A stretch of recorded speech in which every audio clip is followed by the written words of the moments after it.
बेसन लड्डू बनाना कोई बड़ा काम नहीं है।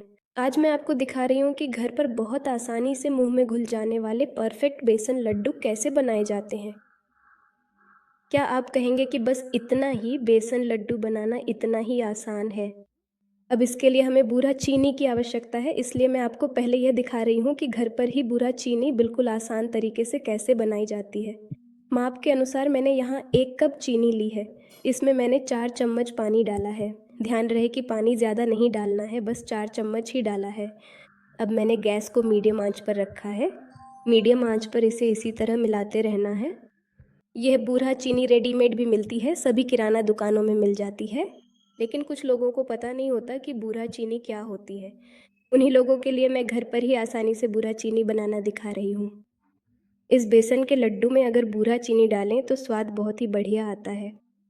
वैसे आप सामान्य चीनी का पाउडर भी डाल सकते हैं, लेकिन बेसन के लड्डू उतने स्वादिष्ट नहीं बनेंगे। इसलिए इस तरह से घर पर बूरा चीनी बनाकर ज़रूर देखें। ठीक है, देखिए अब चीनी पूरी तरह से पिघल गई है और चीनी पिघलने के बाद इस तरह का झाग आने लगता है। इतना काफ़ी है, इसमें ज़्यादा समय भी नहीं लगता है। चीनी पिघलने के बाद देखिए इस तरह का झाग आता है। अब आप गैस बंद कर सकते हैं। मैंने भी यहाँ गैस बंद कर दी है।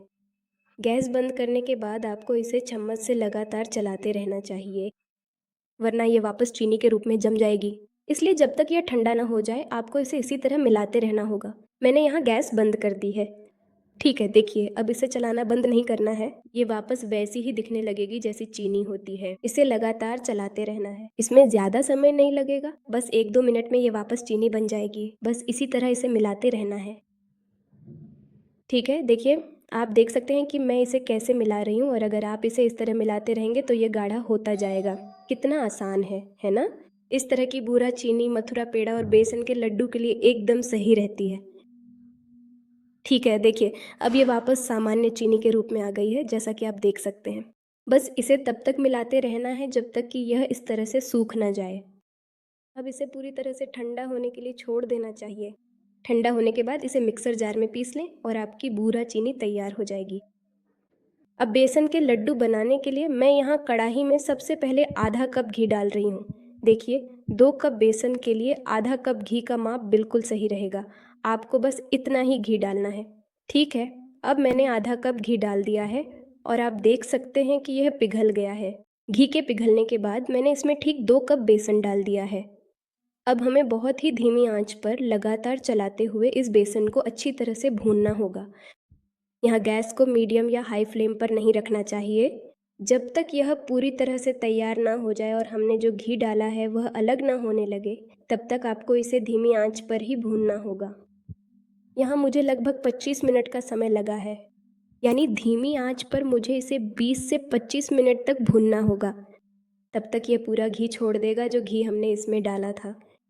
इसमें कोई बड़ा काम नहीं है, इसमें बस भूनना ही सबसे महत्वपूर्ण है और कुछ नहीं।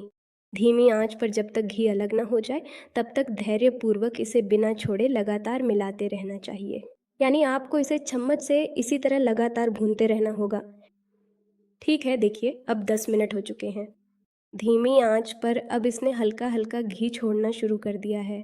पूरा घी अभी नहीं निकला है, सिर्फ 10 मिनट हुए हैं।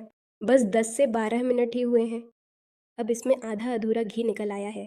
इस समय तो बहुत अच्छी खुशबू आ रही होगी। तो अभी 10 मिनट और, या जब तक पूरा घी बाहर ना निकल आए तब तक इसे भूनना होगा। ये बिल्कुल सही रहेगा, बहुत ज़्यादा घी डालने की ज़रूरत नहीं है, आप बस आधा कप ही डालें। 2 कप बेसन के लिए ये बिल्कुल सही मात्रा है। देखिए फाइनली अब 25 मिनट हो चुके हैं। अगर आप बेसन 1 कप ही लेते हैं तो समय कम लग सकता है, या अगर आप ज़्यादा मात्रा में लेते हैं तो थोड़ा ज़्यादा समय लग सकता है। मैंने यहाँ माप के अनुसार 2 कप लिया था, इसलिए इसमें 25 मिनट का समय लगा है। मैंने धीमी आंच पर समय देखकर इसे पकाया था। अब आप देख सकते हैं कि इसने पूरी तरह से घी छोड़ दिया है। इतना काफ़ी है, बेसन के लड्डू एकदम परफेक्ट बनेंगे। अगर घी छोड़ने के बाद भी इसे और भूनेंगे तो बेसन के लड्डू का रंग थोड़ा गहरा हो जाएगा, इसलिए इसे यहीं बंद कर देना काफ़ी है। आप देख सकते हैं, सिर्फ देखकर ही आपको पता चल रहा होगा कि घी पूरी तरह से निकल आया है। अब इसे इसी बर्तन में नहीं छोड़ना चाहिए, वरना यह जल जाएगा या नीचे से चिपक जाएगा। इसीलिए मैं इस बेसन को दूसरी कढ़ाई में डाल रही हूँ। अगर इसे दूसरी कढ़ाई में डाल दें तो यह जल्दी ठंडा भी हो जाएगा। शुरुआत में घी डालने के बाद ये कितना सूखा लगता है, तो इस तरह 20 से 25 मिनट तक भूनने के बाद और पूरा घी छूट जाने के बाद ये बेसन इस रूप में आ जाता है। मतलब जब ये इस रूप में आ जाता है तो ये बिल्कुल हल्का हो जाता है। ठीक है, देखिए आप इस कढ़ाई में देख सकते हैं कि ये बिल्कुल भी कहीं नहीं चिपका है। मैंने बेसन को यहाँ बिल्कुल सही तरीके से भून लिया है। अब इस बेसन को हल्का गुनगुना होने तक ठंडा होने के लिए छोड़ना होगा। तो तब तक यहाँ ये बूरा चीनी भी ठंडी हो गई है। मैं इसे मिक्सर जार में डाल रही हूँ। अब इस चीनी को पीसकर पाउडर बना लेना है। यहाँ इसे किस तरह पीसना है, आपको इसे बिल्कुल बारीक पाउडर नहीं बनाना है। ये पाउडर थोड़ा दरदरा होना चाहिए, बिल्कुल बारीक नहीं। ठीक है, मैं इसमें से 2-3 चम्मच अलग रख रही हूँ लड्डू पर लगाने के लिए अंत में। अब यहाँ मैं ये बेसन भी चेक कर रही हूँ कि ये ठंडा हुआ है या नहीं। जब आप इसमें बूरा चीनी डालें तो ये हल्का गुनगुना होना चाहिए। ठीक है, अभी ये थोड़ा ज़्यादा गर्म है, इसलिए मैं इसे 1-2 मिनट के लिए इस तरह मिला रही हूँ। जब ये पूरी तरह गर्म हो तब चीनी नहीं डालनी चाहिए। ये बेसन हल्का गुनगुना होना चाहिए, उस समय आपको इसमें बूरा चीनी डालनी होगी। ठीक है, अब मैंने इसे फिर से 5 मिनट के लिए छोड़ दिया था। अभी ये हल्का गुनगुना है, आप एक बार चेक करके देख सकते हैं। हल्का गुनगुना होने के बाद आपको इसमें बूरा चीनी डालनी होगी। जैसा कि मैंने पहले बताया, ये बूरा चीनी बाहर हर जगह मिल जाती है। अगर आपको घर पर बनाना मुश्किल लगता है या आप जल्दी लड्डू बनाना चाहते हैं तो आप बाहर से ये बूरा चीनी लाकर इस्तेमाल कर सकते हैं। ठीक है, अब मैं इसे अच्छी तरह से मिला रही हूँ। याद रखें, यहाँ बेसन बहुत ज़्यादा गर्म नहीं होना चाहिए। जब ये हल्का गुनगुना हो तब आप इसमें चीनी डालें। यहाँ मैंने स्वाद के लिए थोड़ा इलायची पाउडर भी डाला है। तो मुझे बिल्कुल भी नहीं लगा था कि ये बूरा चीनी या बेसन के लड्डू इतने सही बनेंगे। ये बेसन के लड्डू बहुत ही स्वादिष्ट होते हैं, साथ ही ये बहुत ही नरम और मुलायम बनते हैं। आप एक बार इस तरह से बनाकर ज़रूर देख सकते हैं। ठीक है, अब मैं इसे अपने हाथों से अच्छी तरह मिला रही हूँ। चम्मच से चीनी और बेसन इतनी अच्छी तरह से नहीं मिल पाते। अब आप अपनी पसंद के आकार के अनुसार लड्डू बना सकते हैं और लड्डू बांधते समय भी मिश्रण थोड़ा गुनगुना ही होना चाहिए। अगर यह बहुत नरम लग रहा है तो आप इसे थोड़ी देर और छोड़ सकते हैं और फिर लड्डू बना सकते हैं। अभी बांधते समय आपको यह बहुत नरम लग सकता है, लेकिन ठंडा होने के बाद या 1 घंटे के लिए छोड़ देने पर यह बेसन के लड्डू सख्त हो जाएंगे। वाह, देखिए यह कितना शानदार बना है ना। तो आप देखकर ही समझ सकते होंगे कि ये लड्डू किस तरह के बने हैं। अब मैंने इसके लिए इस बूरा चीनी में थोड़ी सी चीनी लगाकर अलग रख ली है।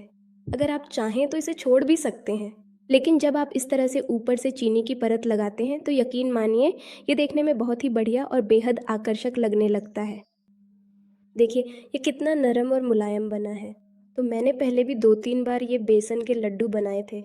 उस समय मुझे खाना बनाना नहीं आता था, इसलिए उस वक्त मुझसे ये लड्डू सही से नहीं बन पाए थे। अब देखिए ये कैसा दिख रहा है, आप मुझे कमेंट करके बताइए कि ये कैसा बना है, कि ये एकदम परफेक्ट बना है या नहीं। जब मैंने इसे चखा तो ये इतना ज़बरदस्त बना था कि क्या बताऊँ।